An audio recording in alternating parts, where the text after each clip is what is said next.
women because I was one of the first women, so there weren't people in front of me that could be mentors, in regard to other women. But my fire chief here, when I was a up-and-coming chief officer, was Otis Latin, and I have a lot to thank him for, and a black man. Yes. And then when I went to Little Rock, Arkansas, and Bruce Moore, the city manager there, another black man, gave me my first opportunity, first of all, to be a fire chief, and secondly, was a great mentor for the 5 years that I was there, and remained a mentor to this day.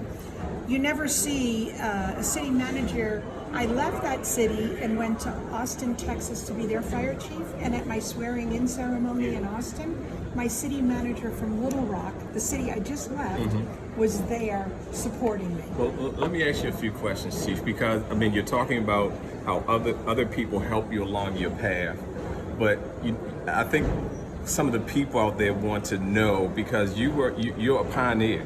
You've done this. You've been a fire chief, which is difficult in and of itself, but for 3 departments, correct now? That's correct. And you've also been an IFC fire chief, named the IFC Fire Chief of the Year. So there's so many accolades that come with, such a stellar career.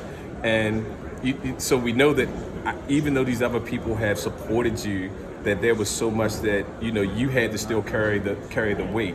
But tell me something about the people that, when that these people, again, supported you, that you can look back and see some people now that, maybe some names, if you choose to, that are now chiefs or chief officers because you saw some talent in them and you were like, I'm going to pay it back.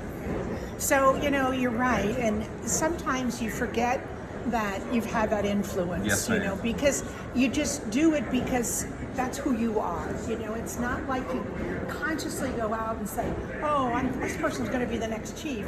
But you just know who you are, and you know that you have to pay it back and pay it forward, right?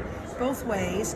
And so, I know for certain that Greg Summers, who was the chief that followed me in Little Rock, right? And is now the chief in Waco, Texas.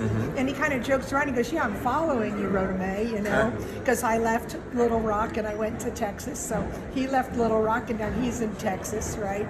But, and he always says that, I'm the one that gave him the opportunity, I'm the one that made the difference in his life, and that's always really nice to know. I just recently was inducted into the Hall of Legends, Legacies, and Leaders. Wow. And they had Chief Joanne Rund talked about how I'd been such a great influence on her, so, and now she's the chief in Baltimore County, right? She is, so, yeah. Excuse me, shout out to Chief Run from Howard County, where, yes. that was my partner, my cohort. There you Chief go. Run. Yeah. So, sometimes you don't realize that you have cheerleaders, and yes, sometimes you don't realize what influence you have upon them. I do. I just got a message on Facebook from a she's an adult now, but she was a middle school student that I mentored with, and that we had to sort of adopt a middle school student, the ones that were troubled.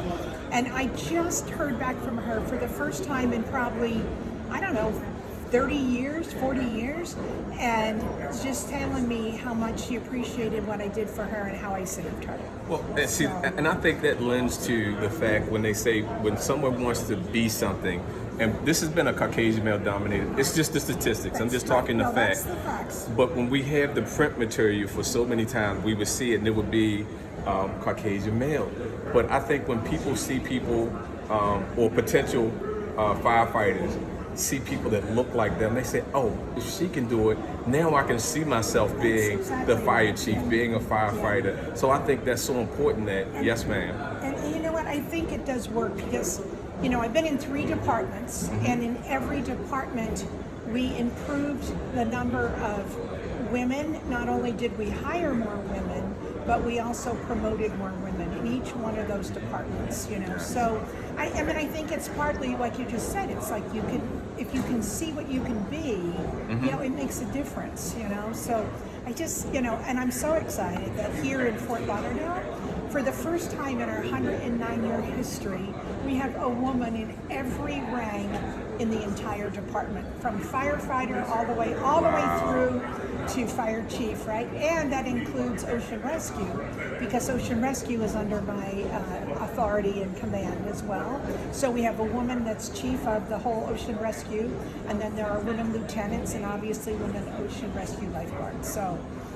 Oh, Chief, I tell you, you have certainly blazed the path, and we are certainly, the fire service is glad to have had you just do what you do, and that you have done so well for so long. If you have any words of wisdom, what would you share just for anybody that aspires to be this profession, and tell them, speaking right now? So I think the most important thing is you have to believe in yourself, and never give up, and don't let somebody else close the door in your face. I know many times, I had to stick my foot in the door so they didn't shut the door in my face, and it should be better now, but there are still circumstances where people are not going to want you as part of the group. But I think that I have a saying that says the door to opportunity is marked push, and only you can lock it. And you create your own image, so always believe in yourself and build good relationships, and make sure that the image that you create for yourself is spotless. Then you never have to worry about, a skeleton coming out of the closet. Always, take care of your values and believe in yourself. Wow. So folks, there you have it. The door to opportunity is marked push. Stick your foot in the door, Halligan bar, whatever you need to do, and also make sure that you maintain your image. And Chief Kerr talked about values. You are not only who you say you are, but who you show you are. The things that you do, they can come back to haunt you. So we are very happy to have had the opportunity to speak with Chief Kerr. And again, we want to talk about the city of Fort Lauderdale as a whole and hosting the BCOC for 2021. And we're just very thankful.